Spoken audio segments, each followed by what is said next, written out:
Yamakila Yesu Christo. Vous voyez ce qui s'est passé avec Daniel? On les fit sortir. On finira toujours par nous faire sortir, par te faire sortir de la fosse où tu es entré. Oui, il y a une réalité que je ne peux pas vous cacher. Quelque part, nous sommes comme des Daniel dans la fosse au lion. Daniel les a qui fosse au lion. Yolem les a fosse au mariage. Moussou fosse au chômage. Moussou fosse à la sorcellerie. Moussou fosse à la médisance. Tozana kachaba ma boulou moko oyo bakoti sibiso mais kobangate. Quel que soit les boulou yo koti, sachez qu'il y a un ange. Et l'ange là, c'est lui-même le Seigneur Jésus-Christ. Alléluia. Les lions de la tribu de Juda. Yenda kitaka. Azana puissance, azana force. Ya okangaba lion mususu mike mike. Lion ya chômage. Lion ya maladie. Mususu azana na kati ya force ya maladie. Enfoncé na kati ya libulu ya maladie. Mususu ne ozolanda message na kati ya libulu ya maladie. N'ayez pas peur. Continue à persévérer. Demeurez chrétien jusqu'à ta mort. Qu'on l'acheter. Sachant que le Seigneur finira par nous faire sortir. De la manière dont il l'a fait avec Daniel, il le fera aussi avec vous et moi. Je le crois sincèrement dans mon cœur. Dieu est capable et il le fera. Là ta foi et puis continue dans la persévérance. Soko lachaki, zonga. Zonga. Zonga. Maintenant, qu'est-ce qui s'est passé? Le roi ordonna, je suis au verset 24, le roi ordonna que ces hommes qui avaient accusé Daniel fussent amenés et jetés dans la fosse aux lions, eux, leurs enfants et leurs femmes. Et avant qu'ils fussent parvenus au fond de la fosse, les lions le saisirent et brisèrent leurs os. Vous comprenez maintenant? Au moins, sikani persévérance ennemi. Et bandi na on mema mutu na combat. Na épreuve moko makasi vraiment. Et bandeli Daniel bongo. Pour a lâché. Mais Daniel a lâché té. Ake na kati a fosse au lion. Na persévérance na ye ake na yango kuna. Et Dieu a vu. Nzamba accompagné yekuna na kati a fosse wana. Il est descendu à Kangi Minokwa Lion. Après, roi yé, par la puissance du Seigneur, ba bimisi Daniel, kobima ba bimisi yé, sain et sauf. Même manzaka ya lion, et Daniel a baloli ba lion, ba komi ba kousan mitou. Bien aimé, passer toute une nuit, nabantamboye. Ezali se quitter. Ezali se quitter. Mais la persévérance est accompagnée Daniel. A memi angoti kuna na kati ya fosse lion. A l'acheté. Que roi bimisanga wa na changé. Na keneka ko gumba mela été. Il est resté ferme. Kaka ba signification ba mot au dictionnaire ou ta au perception pour la signification mot persévérance. Daniel Assalam, il a persisté. A demeuré ferme. A demeuré constant. Na pensée nae et puis na sa manière d'agir. A tikali kaka nga kaka Yahweh. Jusqu'à ce que le salut est venu. Le Seigneur cherche des gens comme ça. Jésus cherche des pasteurs, des diacres, des enfants de Dieu, des choristes, des chantres. Il y a modèle Oyo. Des gens qui ont la persévérance. Bakoui Kampiko, qui persévérer jusqu'à la mort. Je connais l'histoire d'une femme à Béli. Elle a Béli Makasi. Yesko azo nasa maladi ba famille ba yoko zo ayeba lobi non okwa ko kufa pamba toke panganga toke ne kotalisa toke ne koyeba soki neni mo Kristo munene ba kumbie ba kena ye na banganga ba leki église na ye place abanda yo sambela ba kene na banganga bande ko ngai muto akena nganga malheureusement akufeleli na ndaku ya nganga bakisi ya banganga ya bakanga kanga ye nzoto mobimba Et quand son église est venue, c'était bizarre, bien-aimé. Cercueil plein à bas fétiche.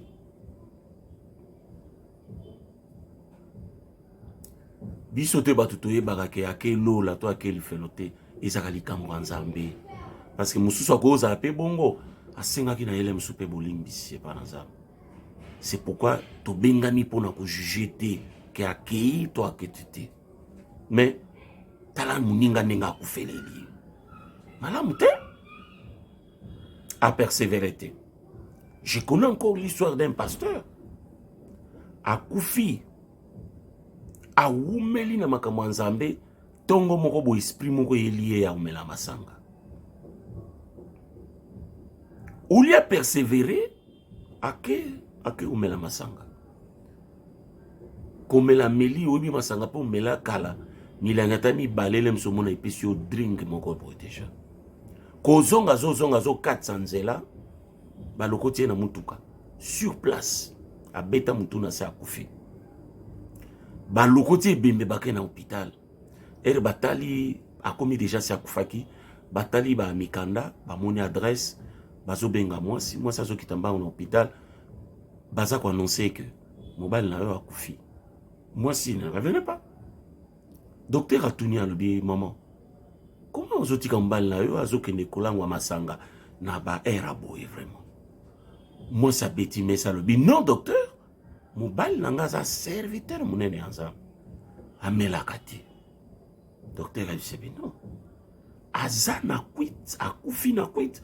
Tokoki même ko intervenir même biska ba utinaï, on n'a pas pu donner un médicament parce que Azana na sa quit makasi. Moi ça je ne crois pas. Vous se trompez là monsieur docteur Abingé ba fungoli turette ya sachet balade saki. Ba fungoli munoko mama Chezol. Oh frère. Pasteur azaki na drink ya somo. Moi ça simbi muto le binzambe. O nini na ebi mbali na na makambo te. Ake. Persévérance. Donc, ce qu'on lâché en mouké, le diable profite de toi aussi. Mais, dans la Daniel, il y a un pic. Et écoutez maintenant ce qui s'est passé, la suite et la fin. Après cela, le roi Darius écrivit à tout le peuple, à toutes les nations, aux hommes de toutes langues qui habitaient sur toute la terre, que la paix vous soit donnée avec abondance. J'ordonne que dans toute l'étendue de mon royaume, on ait de la crainte et de la frayeur. Crainte et frayeur. Kobanga pe somo pour les dieux de Daniel. Kuna Dieu wanazaki ridiculisé. Daniel mise à l'épreuve. Nicolas persévérance. J'insiste. Persévérance et même à une épreuve mon makasi.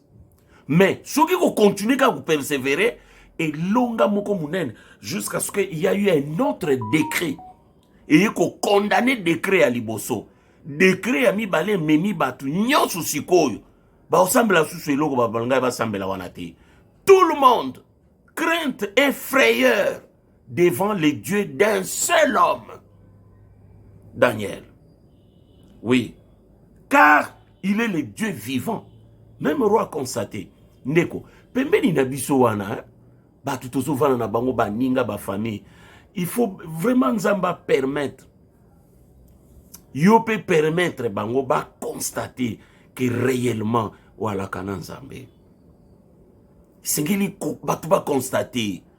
Mobile nous a constaté, moi c'est a constaté, Banaba constaté, église est constaté, Moussa la place au salak est constaté que Oyo azala libende muta aussi mbate. Azalaka nanzambe moko tout puissant. Omoni tongo moko chef no musala zubengo abiyaka. Abi bondele la nzambe na yo ta la situation à traverser. C'est là où il faut arriver. Si qu'au secret, c'est la persévérance. Batouane sengel ba mona, persévérance. Et il subsiste éternellement. Son royaume ne sera jamais détruit. Écoutez l'adoration et comment madame non roi païen. et sa domination durera jusqu'à la fin. C'est lui qui délivre, roi constaté, et qui sauve, parce qu'il a vu comment il a délivré, et il a sauvé Daniel à cause de la persévérance. Et c'est lui qui opère de signes et de prodiges dans les cieux et sur la terre. Roi Ake, au-delà même de ce qu'il a vu. À comprendre que Babylone soit monaka na likolo, ezande nzamba Daniel mutasalaka yango. Et c'est lui qui a délivré Daniel, alléluia, de la puissance des lions. Et c'est lui qui te délivrera de la puissance de la maladie, de la puissance, il y a chômage, puissance, il y a... Vous avez évité qu'est-ce que vous êtes en train de vivre, mon ami. Oui. Et Daniel prospérera sous le règne de Darius et sous le règne de Cyrus, le Perse. Bien-aimé, au moins makambo ndengenini, eza bien. Eza kitoko makasi makambo yo. Makambo yo kitoko. Et loko bazobenga persévérance. Alors, potosi lisa. Na panzi o molimo na nzamba lobi e koti yo. Na mwa b'exemple na pesia ondeko. E simbi mutema na yo. Situation nini, force nini ya lion yo zanango. Persévérer. Ko lâchete. Ko lâchete. Tala b'exemple mi bale wana na mcho peso. Édifier nga. Édifier peyo. Mbula oyo. Tozala bongo soute. Sikoyo, tozwa quelques versets bibliques. Tokotango na mwa noki. Parce que minute est comme presque na souka. Rapidement, tozwi Romains, chapitre 2, verset 7. Romains, chapitre 2, verset 7. Écoutez ce que la Bible dit. Réservant la vie éternelle à ceux qui, par la persévérance, à bien faire, cherchent l'honneur, la gloire et l'immortalité.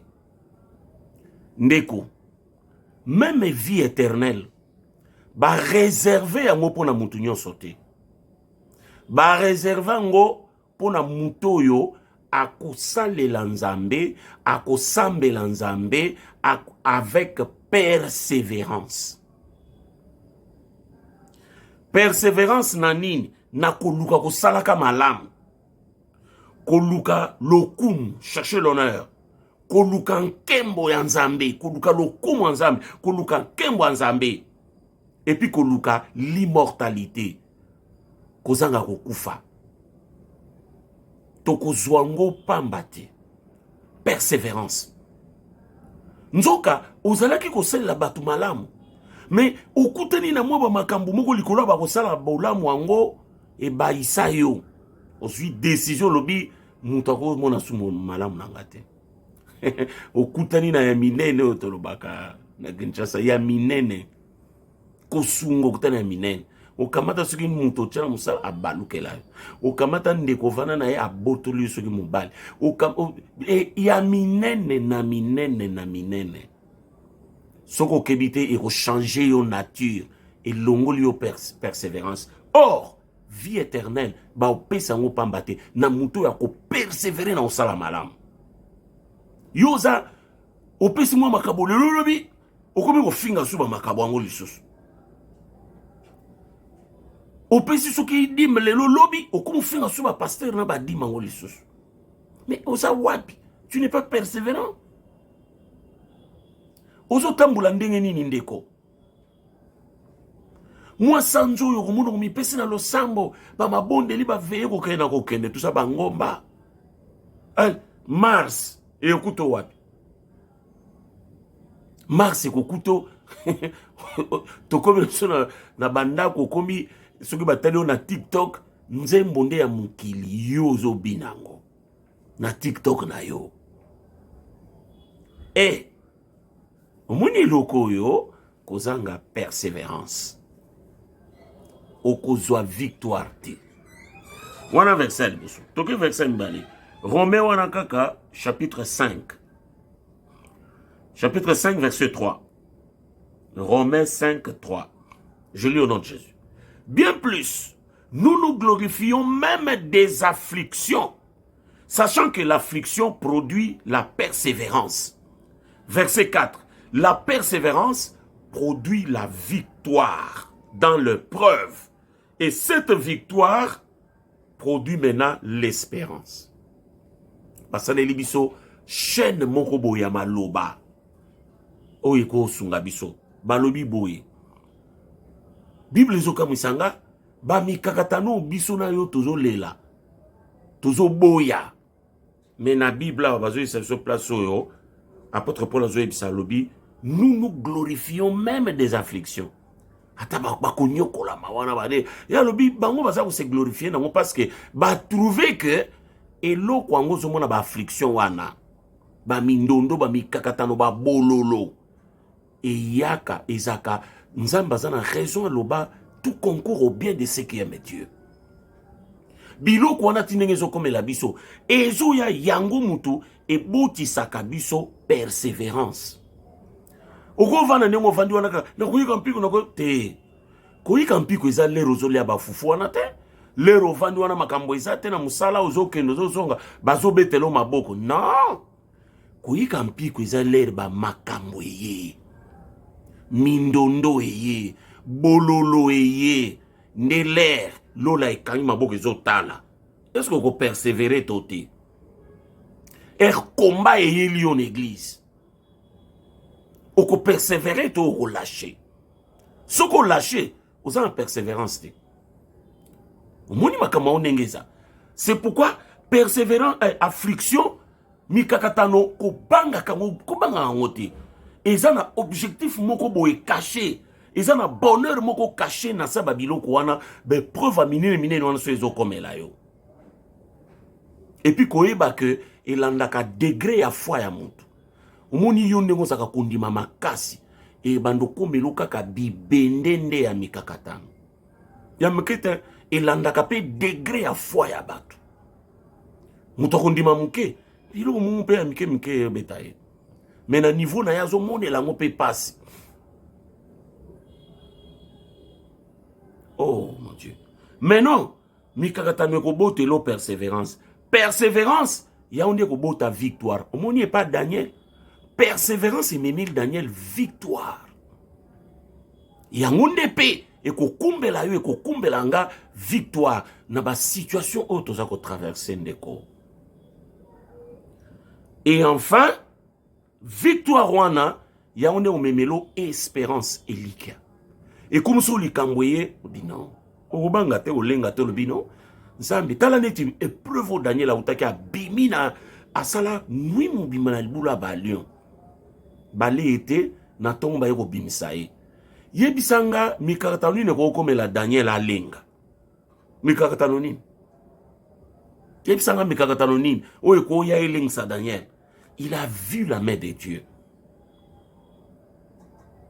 Yango ki Job so tangi livre na ye ya Job wana page asuka. Job aloba likamo makasi.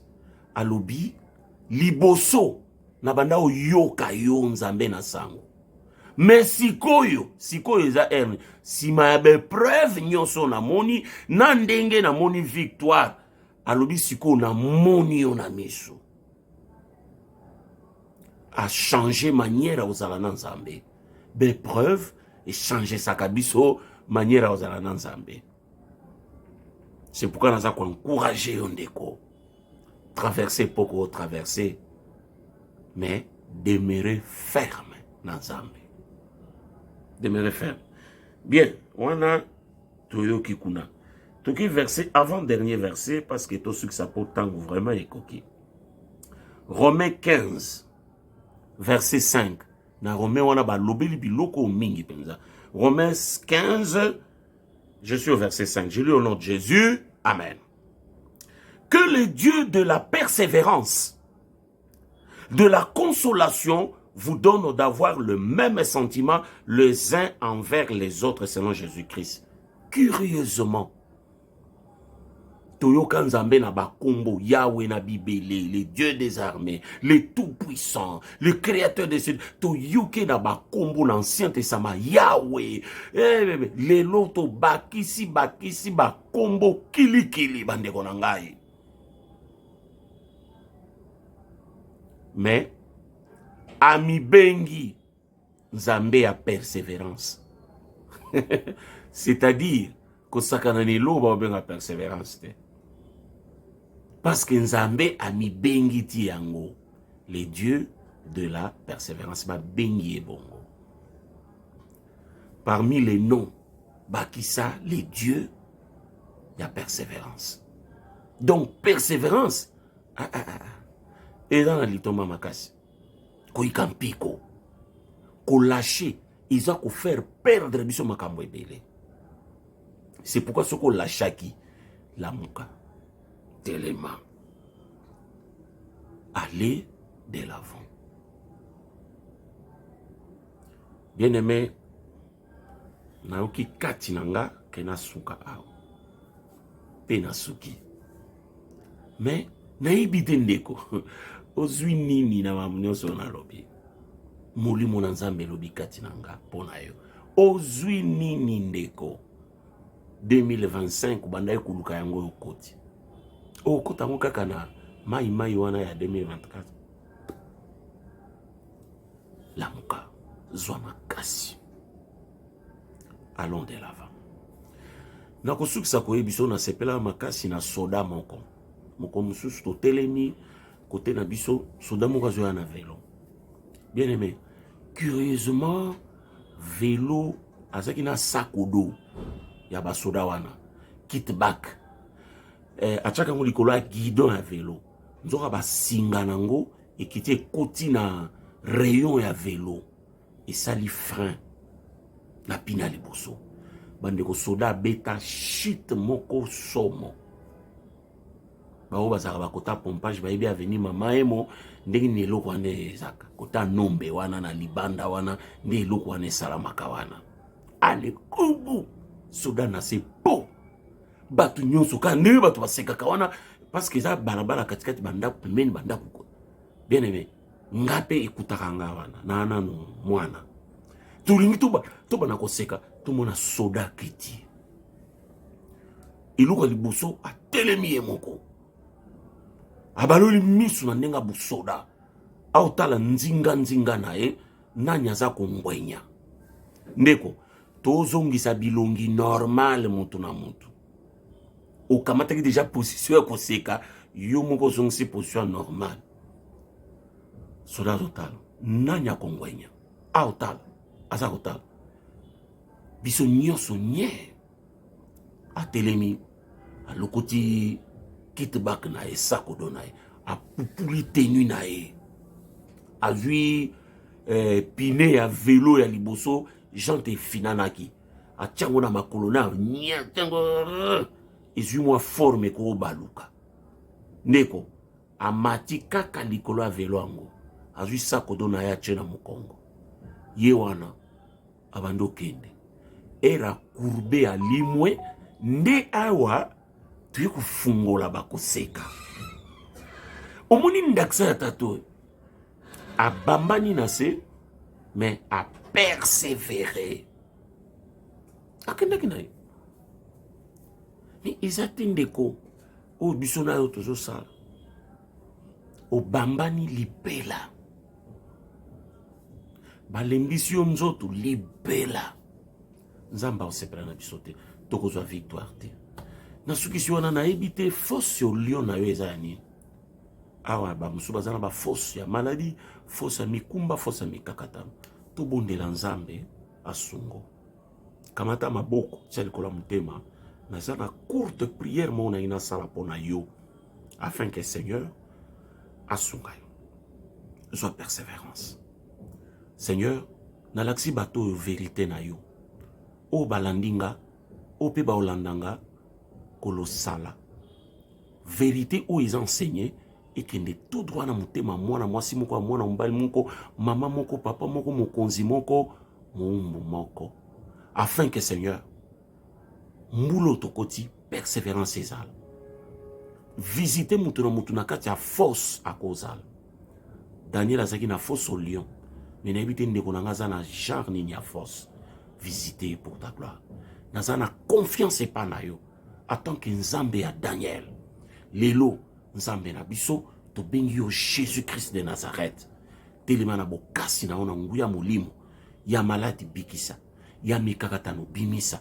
Ya bitumba sukisa. Tinda anjo yo tindaka. Akanga minoko. Ya ba lion nyoso baza tout autour na biso. Peut permettre Seigneur. Entourage na biso témoigner que tozalaka na Nzambe. Sala unka pona bolingo na yo. Na singi bongo na kondima. Na kombo na Yesu Christo. Amen. Merci. Que le Seigneur vous bénisse richement. Prochainement.